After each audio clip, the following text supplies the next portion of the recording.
करके और भेजना पड़ गया। हाँ, इस्लामाबाद हाईकोर्ट की कहानी है ये, ऐसा ही माजी है हमारा। खैर इस पर मजीद भी बात, सिद्दीक जान जो इस्लामाबाद में एफएड कचहरी से बाहर बराह रास्त मौजूद हैं, जरा अब उनसे वहाँ की सूरत हाल जानते। सिद्दीक, कम अज कम ये 1.5 घंटा तो गुजर गया है इस सारी सूरत हाल को अगर हम देखें। फवाद चौधरी क्या अभी भी गाड़ी में मौजूद हैं? अभी तक ये तय नहीं हो सका कि उनको कमरा अदालत में कब पेश किया जाए, कैसे पेश किया जाए, क्या सूरत हाल है?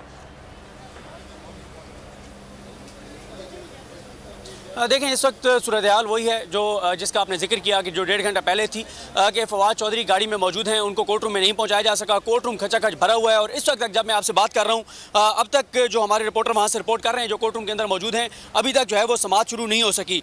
इसीलिए हम साथ साथ कोर्ट रूम में जो हमारे रिपोर्टर मौजूद हैं एहतशाम अब्बासी, उनके साथ भी कनेक्टेड हैं कि अगर समाअत शुरू होती है तो वो आगाह करेंगे, लेकिन इस वक्त तक जो है वो समाअत शुरू नहीं हो सकी। और समाअत इसलिए शुरू नहीं हो सकी कि कोर्ट रूम जो है वो खचाखच भरा हुआ है। जो जुडिशल मजिस्ट्रेट हैं जिन्होंने समाअत करनी है वो उठकर अपने चैम्बर में वापस चले गए हैं। बहुत कोशिश की गई कि सिर्फ मुतलका जो लोग हैं, कंसर्न लोग हैं, जो कंसर्न वकला हैं, वो वहाँ पर रहें, लेकिन मसला यह है कि जो कोर्ट रूम के अंदर जो वकला मौजूद हैं, जो कुछ और जो गैर मुतलका लोग हैं वो मौजूद हैं, वो बाहर आने को तैयार नहीं है। कोशिश की जा रही है कि किसी तरह से कोर्ट रूम में माहौल ऐसा बनाया जा सके कि समाअत का आगाज़ हो सके। मसला यह है कि कोर्ट रूम बहुत छोटा है, खचाखच भरा हुआ है। वहाँ पर फवाद चौधरी को अगर लाया जाता है तो बड़ा मुश्किल है कि उनको रोस्टरम तक लाया जा सके। इसलिए कोशिश की जा रही है कि किसी तरह से गैर मुतलका अफराद को वहाँ से निकाल दिया जाए। और पहले क्योंकि कोर्ट रूम चेंज भी किया गया है, उसके बावजूद समाअत जो है वो अब तक शुरू नहीं हो सकी। तो देखते हैं समाअत किस वक्त शुरू होती है। और जो प्रोसिक्यूशन है, जो पुलिस है, उनके वकला की जानिब से जो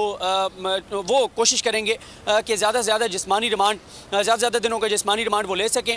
जबकि फवाद चौधरी साहब के जो भाई हैं फैसल चौधरी एडवोकेट और उनकी जो वकला की टीम है वो कोशिश करेगी कि जिस्मानी रिमांड की मुखालफत की जाए और उनके इस गिरफ्तारी को भी जो है चैलेंज किया जाए कि उनकी ये गिरफ्तारी गलत है। क्योंकि जब तक वो अगर जिस्मानी रिमांड मिल जाता है और जब तक वो जिस्मानी रिमांड पर रहेंगे तब तक तो बेल अप्लाई नहीं हो सकती, जब तक जुडिशल नहीं होगी। जुडिशल होंगे तो फिर बेल अप्लाई होगी। इसलिए कोशिश होगी जो पुलिस के वकला हैं, पुलिस की जानिब से जो प्रोसिक्यूटर पेश होंगे उनकी कोशिश होगी कि जिस्मानी रिमांड लें ज़्यादा दिनों का। और फवाद चौधरी की जो लीगल टीम है उनकी कोशिश होगी कि किसी तरह से इसकी मुखालफत करें और जिस्मानी रिमांड जो है वो ना दिया जा सके। क्योंकि अदालत में ये तमाम तर मामलात भी कवर करते हैं, उमूमी तौर पर प्रैक्टिस क्या होती है कि किसी शख्स की गिरफ्तारी राहदारी रिमांड के बाद दूसरी अदालत में पेश किया जाए, तो जो प्रैक्टिस है वो फिर जिस्मानी रिमांड की हो जाती है, दे दिया जाता है, चाहे 1 दिन हो चाहे वो 14 दिन हो।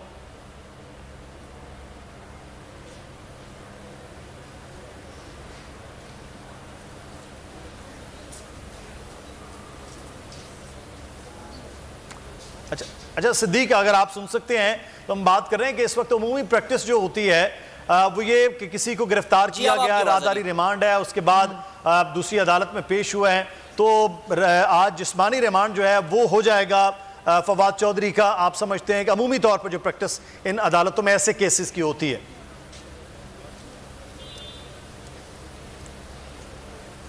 देखिए, पिछले 10-11 माह से जो हम प्रैक्टिस देख रहे हैं वो तो यही है कि जिसको भी गिरफ्तार किया गया, चाहे वो आज़म सवाती थे, चाहे वो शहबाज गिल थे, जिसको गिरफ्तार किया गया, जब इसी तरह से इमरान रियाज खान जब गिरफ्तार हुए, ये रजीम चेंज की बात कर रहा हूँ, जमील फारूकी जो है वो गिरफ्तार हुए, तो उसमें हमने देखा कि जब इस तरह से ये जो PDM सरकार है, इनके जो मुतल्लिका इदारे हैं, जब इन्होंने किसी को गिरफ्तार किया तो जितना वो रिमांड चाहते थे तकरीबन उतनी रिमांड मिला।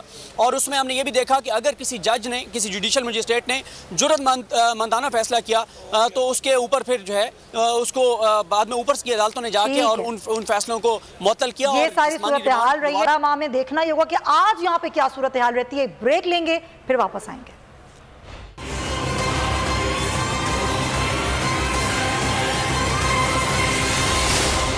Diners Winter Clearance